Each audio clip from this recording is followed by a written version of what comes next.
Attend করতে হইব। তখন আমি লাইভ এক্সাম অ্যাটেন্ড করার লাগি গেছি। তো তখন আমি যখন গেলাম অ্যাটেন্ড করার, আমার মানে আমার মাথার মধ্যে বহুত প্রেশার, বহুত আপসেটনেস, এনিথিং, মানে আমি কিচ্ছু চিন্তা করলাম, অনেক কিছু আমি চিন্তা করলাম আমি কুইট করে দিতাম।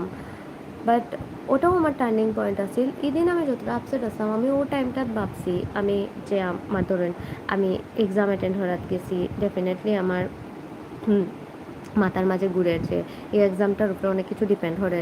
আমরা অনেক মানি ইনভেস্ট করি একটা এক্সামের ফিসে। আমার হাজব্যান্ডে আমার আইএলসর বুকিং দিছে। তো আমি আসলে একটু মানে ধরেন মেয়েরা তো খুব ফ্লুয়েন্ট থাকে হাজব্যান্ডর টাকা পয়সা নিতে বা ইয়েতে, আমার একটু ধরেন